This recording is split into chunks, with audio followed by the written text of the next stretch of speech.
La naissance unique de Jésus, l'histoire de Jésus-Christ était tout à fait unique. Une vierge a donné naissance à un enfant miracle qui s'est retourné pour sauver le monde.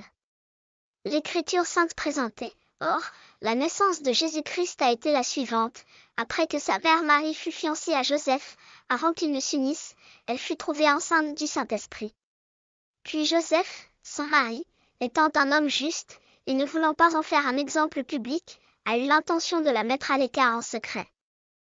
Mais tandis qu'il réfléchissait à ces choses, voici qu'un ange du Seigneur lui apparut en songe, en disant, « Joseph, fils de David, ne crains pas de te prendre Marie, ta femme, car ce qui est conçu en elle est du Saint-Esprit. Elle enfantera un fils, et tu lui donneras le nom de Jésus, car il sauvera son peuple de ses péchés. » Matthieu 1, 18-21. Le sang, l'histoire de la naissance de Jésus-Christ était complètement différente de celle de tout autre être humain.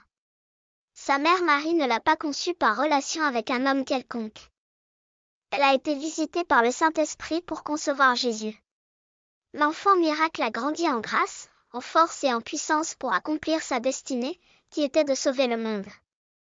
Le Christ a en effet occupé sa place. Il a fait preuve d'une grande force, a accompli des signes et des prodiges et a proclamé le royaume de Dieu. Le Messie a ouvert la voie du salut pour que tous les peuples soient sauvés. Il est mort pour les pécheurs et est ressuscité pour gagner à ses disciples le don de la vie éternelle. Ainsi, quiconque confesse Jésus-Christ comme son Seigneur et Sauveur personnel sera sauvé. En attendant, le salut de Jésus-Christ ne s'applique pas seulement aux chrétiens, toute personne qui le croit sera sauvée, indépendamment de sa religion, de sa race ou de sa culture. Prière, cher Jésus-Christ, je crois que tu es le Fils de Dieu qui est venu pour sauver le monde. Je te confesse donc, Jésus-Christ, comme mon Seigneur et mon Sauveur personnel, je te donne ma vie entière et je te servirai pour le reste de ta vie. Je t'en prie, écris mon nom dans le livre de vie, et garde-moi en forme pour ta seconde venue afin que je puisse être enlevé avec toi au ciel.